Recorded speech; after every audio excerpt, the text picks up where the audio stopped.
Salut à tous, c'est Camille. Bienvenue sur ma chaîne dédiée à l'économie domestique, au nettoyage et à la propreté de la maison. Restez avec moi pour des conseils pratiques et efficaces. Donc, au sujet de la vidéo. Austrocylindropincia Oter Helena en lecture 7 minutes. Publié le 03.09.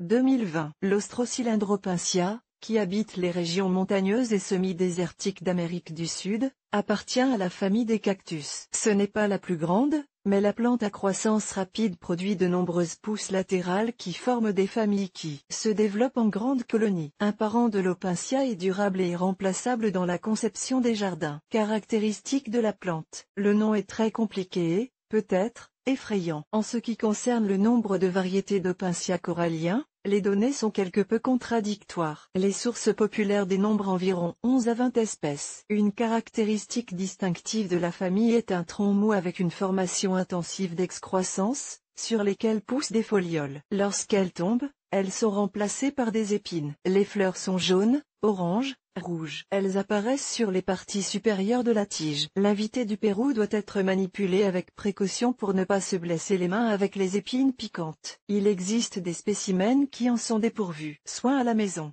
L'entretien de cette espèce de cactus est assez simple. Elle réagit sans problème aux variations de température, tolère de courtes phases de thermomètre négatif, des changements d'éclairage, même brusques. Chez les amateurs de plantes d'intérieur, l'Opincia cylindrique suscite des opinions contradictoires. Naturellement, elle ne plaît pas à tout le monde. Mais l'adaptabilité aux conditions spartiates rend le cactus indispensable à la décoration des intérieurs modernes. Il convient à ceux qui disposent de peu de temps et qui ne peuvent pas donner à leur animal vert des soins réguliers. Emplacement et éclairage. Le soleil ne nuit pas aux habitants des régions méridionales. Vous pouvez placer le pot sur une fenêtre au sud ou sur un balcon ouvert. Elle se sent bien dans la pénombre. Au stade de l'émergence des bourgeons, pour éviter qu'ils ne tombent, ne changez pas l'intensité de la lumière et tournez la fleur. La température pendant les mois d'été, il est préférable de garder la plante dans des endroits bien ventilés. Pendant cette période, le régime de température approprié est de plus 27 degrés Celsius, le minimum étant de plus 10 degrés Celsius. En hiver, une baisse à plus 5 degrés Celsius n'est pas souhaitable. En cas de force majeure,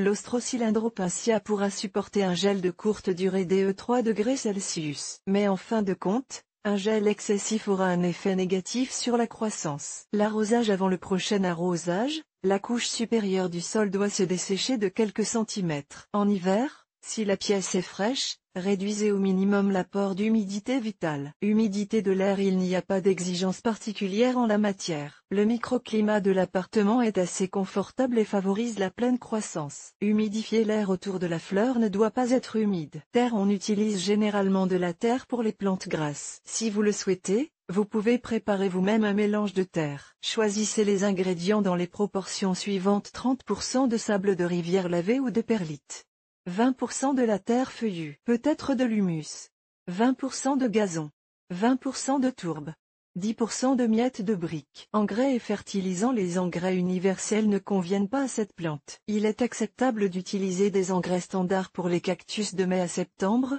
en les introduisant une fois par mois. Faites attention aux micro-éléments. Veillez également à ne pas abuser des engrais. Le Brasilipinctia réagit négativement à ce type d'engrais. Rempotage. Ne perturbez pas la succulente pendant les 2 à 3 années qui suivent la plantation. Limitez-vous à remplacer la couche supérieure de terre. Lorsque le mélange est épuisé et que le volume du pot est rempli de racines, il est nécessaire de transplanter. Au préalable, nettoyez la motte avec les racines de la terre, enlevez les parties pourries, traitez les coupes. Au fond du pot, déposez une épaisse couche de drainage. Il est préférable de prendre cette mesure responsable avant le début de la croissance. Si le cactus a déjà fleuri, attendez la fin de la floraison. Le mélange de transplantation peut également être acheté. La taille. Vous pouvez raccourcir le tronc en toute sécurité au niveau qui vous convient. Il est nécessaire d'utiliser un couteau bien aiguisé, préalablement traité à l'alcool. Saupoudrez la coupe de charbon de bois concassé. Comment former une belle couronne? La taille des cimes permet de donner au cactus un aspect agréable à l'œil. À l'endroit de la coupe,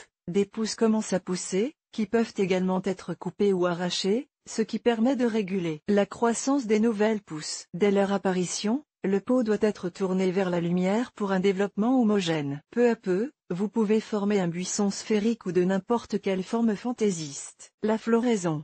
Dans les appartements, un tel phénomène se produit rarement. Cela s'explique par deux choses. D'une part, le ralentissement de la croissance et, d'autre part, des soins inadaptés. Si le cactus est sur le point de fleurir, il est essentiel de suivre des règles simples, limiter l'accès à la lumière. Il est déconseillé de le déplacer, de le transplanter, de le retourner. Ne pas augmenter l'arrosage, ne pas changer la fréquence. Ne pas donner de nourriture supplémentaire. Ne pas toucher inutilement, sinon les bourgeons tomberont et il ne restera qu'une pousse. La multiplication.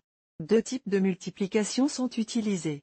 Par les graines, en utilisant des parties de la pousse. Cette dernière méthode est la plus acceptée et la plus répandue. La première méthode demande beaucoup de travail, est peu étudiée et rarement utilisée. De plus, les graines ne sont presque jamais disponibles à la vente. Le bouturage. Le matériel est soigneusement coupé, légèrement séché, enraciné dans du sable stérilisé et humidifié jusqu'à l'apparition des poils. La température de l'air doit être comprise entre plus 20 degrés Celsius. Il est possible de chauffer légèrement le conteneur par le bas. Les pousses enracinées sont transplantées dans le mélange de terre. Les soins sont habituels et ne nécessitent pas d'attention particulière. Par graine préparée, un mélange de feuilles bien décomposées avec de la terre, des miettes de charbon de bois et du sable lavé, en ayant préalablement stérilisé le mélange dans une poêle à frire. Tremper les graines pendant 10 à 15 minutes dans une solution faible de manganèse, puis les débarrasser mécaniquement de leurs coquilles. Dure à l'aide d'une lime, d'un couteau ou de papier de verre. Les semis doivent être maintenus à une température de plus 20 degrés Celsius, à l'abri de la lumière vive et du soleil. Il est souhaitable de construire une serre, recouverte d'un film ou d'une vitre. Elle devra être régulièrement ventilée et arrosée. Repiquer les germes dans des godets individuels. Le repiquage suivant ne doit se faire qu'au bout d'un an. Maladies et parasites.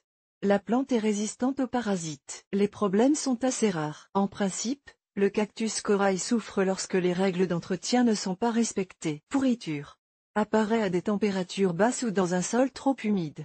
Les cochenilles. Elles attaquent dans une pièce non ventilée et avec très peu d'arrosage. Chitovka.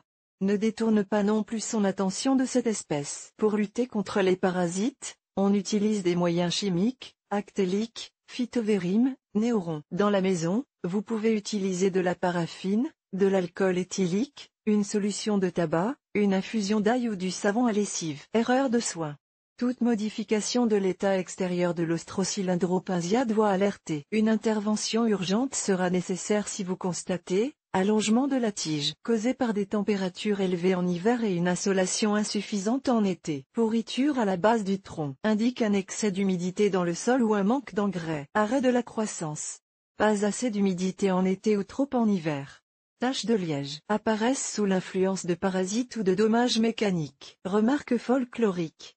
Chez les gens, la brasilipuncture est dotée de qualités positives et négatives, neutralise la négativité des vampires énergétiques. Venant par le biais de gadgets. Située près de la porte, elle protège des voleurs, des brigands et des invités qui apportent dans la maison des ennuis aux propriétaires, gaspillage, mauvais œil. Fleurit chez les meilleures hôtesses. Si la fleur s'épanouit, elle apportera le bonheur. Une jeune fille rencontrera son amour ou il y aura un nouvel arrivant dans la famille. Si la fleur est claire, c'est une fille, si elle est foncée, c'est la naissance d'un garçon. Détériore les relations entre les parents, le mari et la femme. Ne pas garder dans les salons, dans les bureaux des jeunes femmes non mariées, des filles. On dit que les piquants du cactus font fuir les hommes. L'apparition de la fleur dans la maison augmente l'impact négatif. Elle peut susciter des envies d'ivresse, et plus la taille de l'ami vert est grande, plus l'envie de boire est forte. Prévoit des changements dans la vie, déménagement, mariage, grossesse, maladie, décès, etc.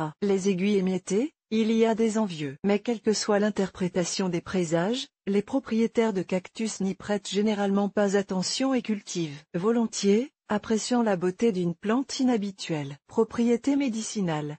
Il s'avère que les plantes grasses ne servent pas seulement à décorer la pièce. Elles sont également utilisées à des fins médicinales. Traitement de la toux. Mélanger à part égale avec du jus d'altea, ajouter du miel, prendre 3 fois par jour. Coupure, plaie, morsure. Mouiller le jus avec un morceau de bandage et l'appliquer sur la zone affectée. Maladie du tractus gastro-intestinal. Nettoyer les tiges des aiguilles, les écraser pour obtenir une bouillie. Pour une demi-tasse, ajoutez une tasse de sucre. Infuser pendant 3 jours à l'abri de la lumière. Ajoutez du vin rouge. Au bout de 24 heures, Prendre une cuillère à soupe avant les repas. Traiter ainsi pendant un mois. Les variétés. Les principales variétés susceptibles d'intéresser les floriculteurs sont les suivantes. Bulavovidnaya. Sous l'influence de la lumière du soleil, le tronc prend une teinte cuivrée. La longueur des pousses atteint 25 cm. Les épis sont petits, les fleurs sont jaunâtres. Chilovidnaya. Sur la surface du tronc se trouvent des tubercules avec de longues épines. Les fleurs sont principalement rouges, avec parfois des fleurs roses. Cylindriques. Les tiges ont une couleur brunâtre verdâtre. Elles sont puissantes, 5 à 2 diamètre. Les feuilles sont cylindriques, tombent rapidement et sont remplacées par des piquants de couleur blanche. Habillés. Reconnaissable poil blanc duveteux qui recouvre les tiges. Les pousses sont de forme cylindrique, non divisées en segments. Les fleurs sont rose-rouge. Verschaffelta. Buisson ramifié. Les tiges ressemblent à des vers rampants hors du sol, les épines sont petites, de 1 à 6 cm. Les fleurs sont orange ou cuivrées. Après s'être installée dans l'appartement, la plante succulente n'a pas besoin d'être soignée. Elle ne se préoccupe pas du régime de température et de l'arrosage. Ce n'est pas pour rien qu'elle a le statut de plante pour les paresseux. Celui qui décide de prendre l'Ostrocylindropacture original ne le regrettera pas.